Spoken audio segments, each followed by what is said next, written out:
TTD కానీ ఇతర ప్రదేశాలకు ఎందుకు పిలుస్తారో మనకు అర్థమైపోయింది. వాటికి అనేక దృష్టాంతాలు ఇంగ్లీష్ రైటర్స్ దగ్గర నుంచి మొదలు పెడితే, భారతీయ రచయితల దగ్గర నుంచి మొదలు పెడితే రామాయణ విశిష్టతను కలగలిపి ఒక అద్భుతమైన ప్రసంగంగా మనకు అందించినటువంటి ప్రధానమంత్రి కాబట్టి వారి సమయంతో సంబంధం లేదు. మిగతా అతిథులు అక్కడ సమయం తీసుకోరు మాకు తెలుసు. సో కాబట్టి వరణ్యం దత్తశర్మ గారికి ఒకసారి గట్టిగా చెప్పండి. చాలా విషయాలు చాలా చక్కగా నిజంగా ఈరోజు రామాయణం యొక్క రిలవెన్స్ వాస్తవానికి అన్నట్టు నాటికేలో పాఠ్యపుస్తకం. ఎందుకంటే రిలవెన్స్ ఇప్పుడు అవసరం ఉంది. ఎవరైనా చూసామా ఒక 8 ఏళ్ళ అమ్మాయి 11-13 సంవత్సరాల వయసు పిల్లలు అలా తీస్తారని అసలు పేపర్ చూస్తే మనసు చెల్లించిపోతుంది.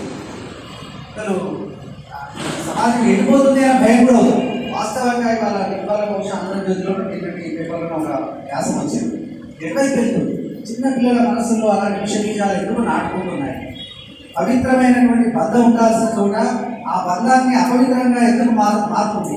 ఏ రకంగా అది ఏ రకంగా అసలు చూస్తే పేపర్లో ఈ మధ్యకాలంలో ఉన్నటువంటి వార్తలు చూస్తే రామాయణం యొక్క రిలవెన్స్ నిజానికి ఇప్పుడే ఎక్కువ వస్తుంది. అప్పుడు కాదు, ఇప్పుడే ఎక్కువ.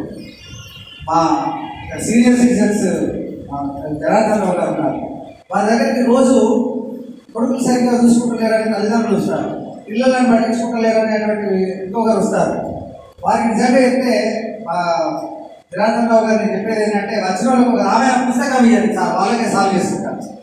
అలాంటి పరిస్థితి ఉంది. వాస్తవమైంది.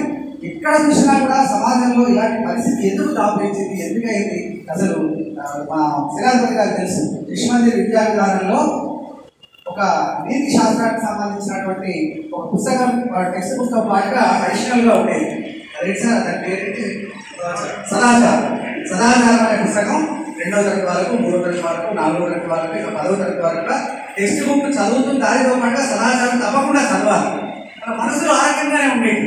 కానీ ఇప్పుడు ఉన్నటువంటి పరిస్థితుల్లో పిల్లవాళ్ళు పుడితే ఆ రోజుల్లో హనుమాసారి గీత రాశాడు, చంద్రమామ రావి ఏదో మనం పాడుకుంటూ నిర్మించేటోడు.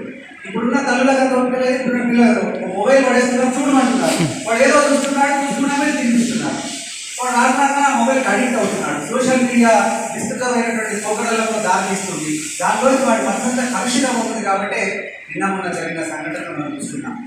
అందుకే పిల్లలకి ఆ ఇంట్లో తప్పకుండా తల్లిదండ్రులు రామాయణ కథలు చెప్పాలి. పూర్వం పర్సనాలిటీ డెవలప్మెంట్ అని ప్రతి ఇంట్లో ఉన్ననే ఎవరు చెప్తున్నారు, పిల్లలు పెరగాల్సింది తల్లిదండ్రుల దగ్గర కాదు, పిల్లలు పెరగాల్సింది అమ్మమ్మ తాతయ్యల దగ్గర అని చెప్పారు. వాళ్ళ మించిన పర్సనాలిటీ డెవలప్మెంట్ ట్రైనర్స్ ఎవరు లేరు అని చెప్పినారు అనమాట. అట్లాంటి వాళ్ళు తాతయ్య కథలు చెప్పింది మనకు తెలుసు. వాళ్ళు చెప్పినటువంటి కథలు పెరిగినటువంటి బాల్యం మనది. కాబట్టి ఈరోజు కనీస సమాజంలో ఈ రకంగా ఉన్నాం.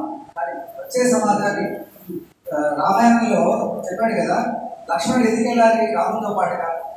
అసలు ఊర్మిళ ఎందుకు తను భరించాలి, ఈ భరించడం అనేది అడ్జస్ట్ అవ్వడం అనేది లేదు. కాబట్టి లక్షలు కోట్లు ఖర్చు పెట్టి ఆకాశం అంతా పందిరి వేసి అత్యద్భుతంగా పెళ్లి చేసే పట్టు మరి 10 నెలలు కూడా లేకుండా విడాకులైన సంఘటనలు ఈ మధ్య కాలంలో నాకు తెలిసి 4 చూశాను.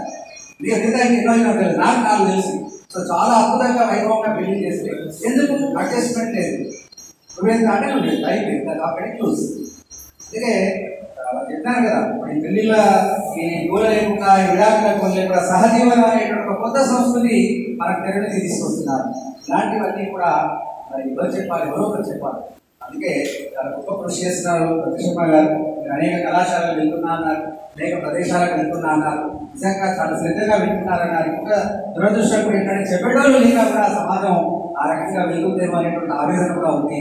అందుకొరకే రామాయణం తప్పకుండా మన ఇంట్లో ఉన్నటువంటి ఆల్మోస్ట్ అంతా కూడా నాకు తెలిసి కొంతమంది తప్ప 50 దాటిన వాళ్ళే కదా, 50 దాటిన వాళ్ళు ఉన్నారు. కాబట్టి ఇంట్లో ఉన్న చిన్న పిల్లలతోని బాలరామాయణం అనేక వచ్చాయి. బాలభాగవతం, బాలరామాయణం, బాలభారతం అనే పుస్తకాలు బొమ్మలతో సహా చాలా అద్భుతంగా ఆకర్షణీయంగా ప్రింట్ చేసి చదువుకునేటువంటి వాళ్ళతో కూడా చదివిస్తే కనీసం కొంత మానవ విలువలు వెళ్తాయి. మా కిషన్ గారు కొంత తీసుకొచ్చినారు. వారు టెంపుల్ లోపల చాలా మంది పిల్లలకి భగవద్గీత శ్లోకాలు, నీతి కథలు ఇట్లాంటివన్నీ చెప్పి ఆ పిల్లలతో వాళ్ళు ఒక ప్రదర్శన వారి పుస్తకావిష్కరణలు తీసుకొచ్చినారు.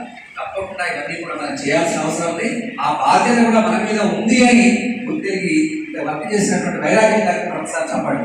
వారు దాంట్లోనే ఈ పుస్తకంలోనే వారు ఏంటంటే పేజీ నెంబర్ 32 రామాయణం ఎందుకు చదవాలి అంటే ఒక వ్యాసం ఉంటుంది. ఎందుకు రామాయణం చదవాలి అది చదివితే చాలు. ఎందుకు రామాయణం చదవాలో, ఎందుకు రామాయణం చదివించాలో కూడా వైరాగ్యం కూడా.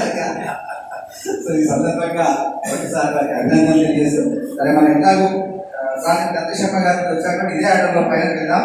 ఇప్పుడు మా